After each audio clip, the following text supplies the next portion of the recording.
Sa Pilipinas, unti-unting tumataas ang populasyon ng matatanda, habang ang pag-asa ng buhay ay dahan-dahang tumataas din sa paglipas ng mga taon. Ayon sa mga pananaliksik at projections ng mga eksperto, ang life expectancy ng mga Pilipino ay inaasahang tataas mula 70 taong gulang noong 2023 hanggang 73 plus taon pa pagsapit ng 2050. Na nagpapakita ng pag-asa na mas maraming matatanda ang maabot ang mas malalim na edad kung mabibigyan ng tamang pangangalaga at pag-aalaga sa kanilang kalusugan.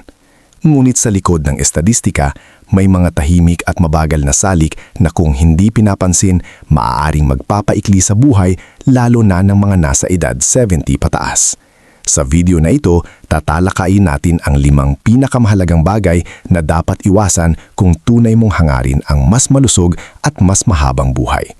Ang mga ito ay hindi lamang haka-haka, suportado ng mga lokal at pandaigdigyang pananaliksik tungkol sa pagtanda, kalusugan at kalidad ng buhay ng mga Pilipino at ng mga nakakatanda sa buong mundo. Pagpapabaya sa kalusugang pisikal, hindi regular na check-up at mahinang pamamahala ng sakit.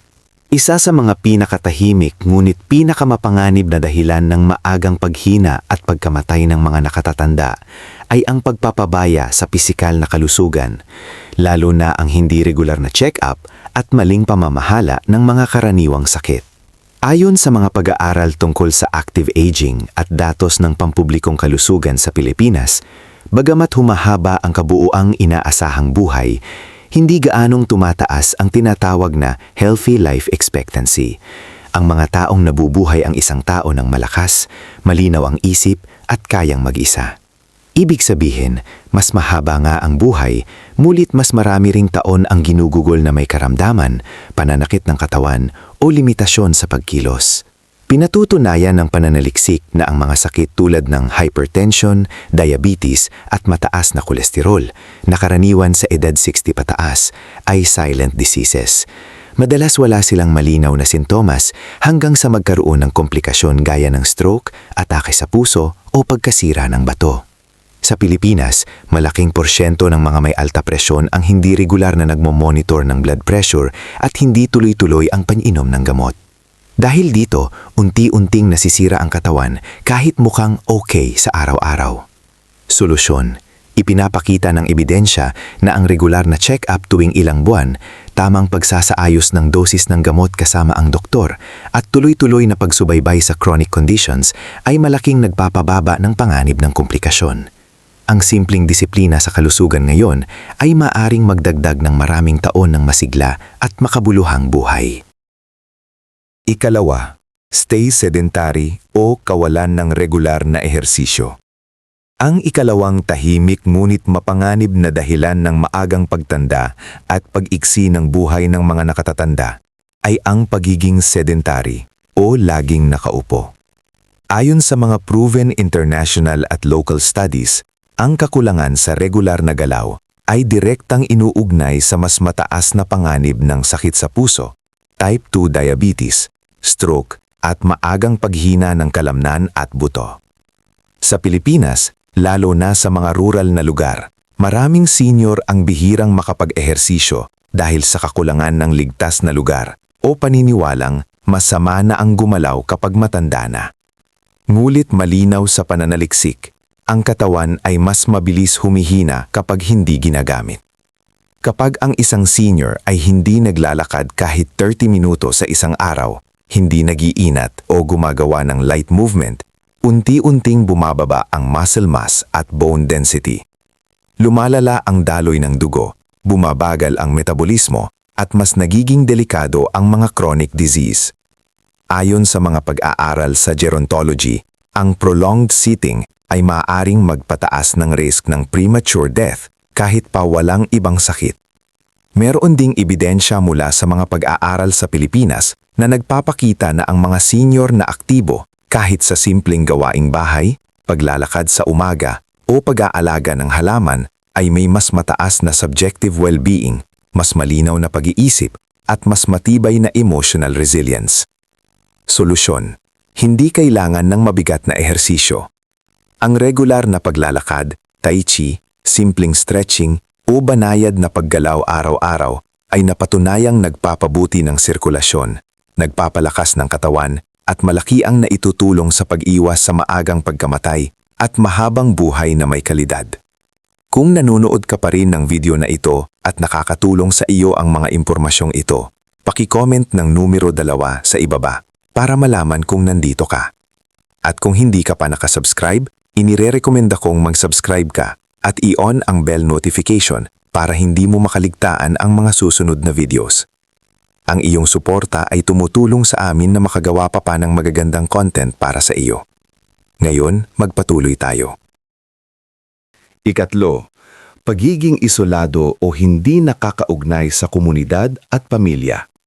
Ang pangatlong tahimik ngunit napakalakas na salik na unti-unting nagpapaikli sa buhay ng maraming matatanda ay ang social isolation o kakulangan ng ugnayan sa pamilya, kaibigan at komunidad.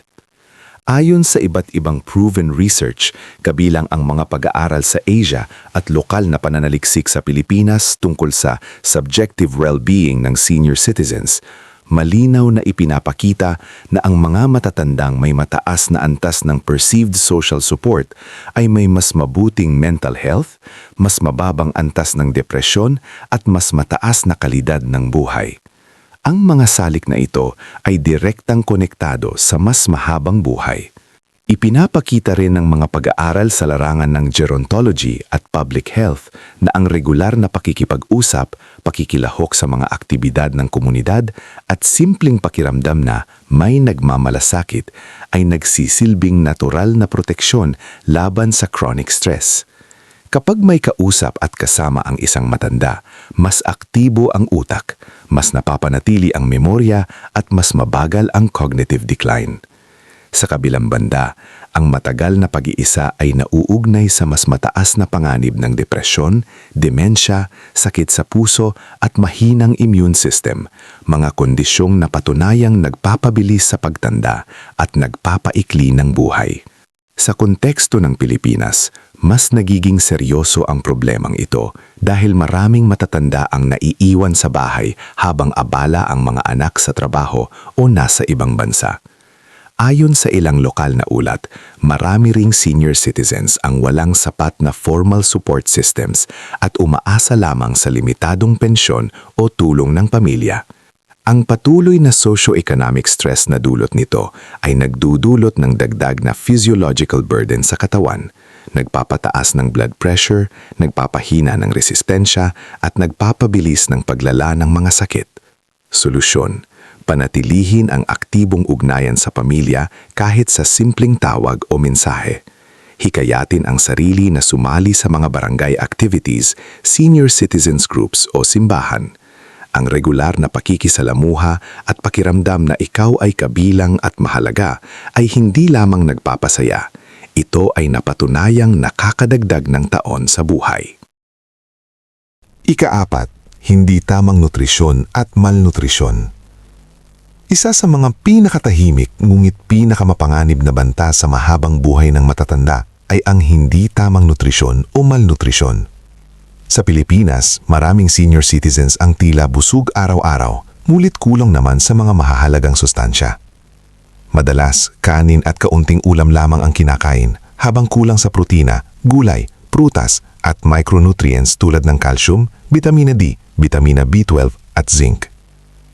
Ayon sa mga pag-aaral na isinagawa sa Filipino elderly populations, ang ganitong uri ng pagkain ay direktang konektado sa pag-ina ng immune system, madaling pagkakasakit, mabagal na paggaling at mas mataas na panganib ng komplikasyon mula sa diabetes, alta presyon at sakit sa puso. Ipinapakita ng lokal at internasyonal na pananaliksik na ang nutritional status ay isa sa pinakamalakas na predictors ng longevity at active aging. Kapag ang isang nakakatanda ay kulang sa protina, mabilis humina ang kalamnan, sarcopenia, bumabagal ang galaw at tumataas ang panganib ng pagkadapa at pagkabali ng buto. Kapag kulang naman sa bitamina at minerals, naaapektuhan ang memorya, resistensya at maging ang mood na maaaring humantong sa depresyon at social withdrawal. Sa maraming komunidad sa Pilipinas, pinalalala pa ito ng kahirapan, kakulangan sa akses sa masustansyang pagkain at paniniwalang sapat na ang kaunti dahil matanda na. Dagdag pa rito, ipinapakita ng mga pag-aaral na ang malnutrisyon sa katandaan ay hindi lamang nagdudulot ng panghihina, kundi nagpapabilis din ng functional decline, ang pagkawala ng kakayahang magsarili sa pang-araw-araw na gawain. Kapag paulit-ulit itong nangyari, mas maikli ang inaasahang buhay at mas mababa ang kalidad ng pamumuhay. Hindi ito bigla ang nararamdaman, kaya tinatawag itong silent threat sa kalusugan ng senior. Solusyon, ang susi ay planadong pagkain araw-araw, may sapat na protina mula sa isda, itlog, munggo at karne, makukulay na prutas at gulay, whole grains at tamang hydration. Mahalaga rin ang regular na check-up upang mamonitor ang timbang, muscle mass at micronutrient levels. Sa pamamagitan ng tamang nutrisyon, napapatunayan ng pananaliksik na mas malaki ang tsansa ng mga Pilipinong senior na manatiling malakas, malinaw ang isipan at mabuhay ng mas mahaba at may dignidad.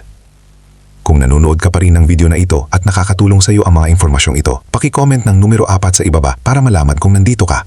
At kung hindi ka pa nakasubscribe, inirekomenda kong mag-subscribe ka at i-on ang bell notification para hindi mo makaligtaan ang mga susunod na videos.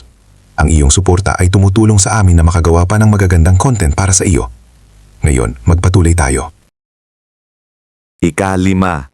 Pagpapabaya sa kalusugan ng isip, mental health.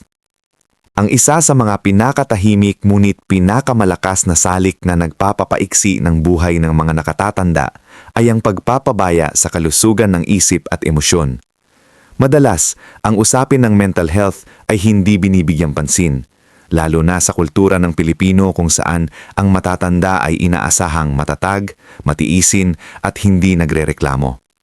Ngunit ayon sa mga proven research mula sa World Health Organization o WHO at Harvard Medical School, ang patuloy na stress, depresyon at kalungkutan ay may direktang epekto sa pisikal na kalusugan, immune system at haba ng buhay.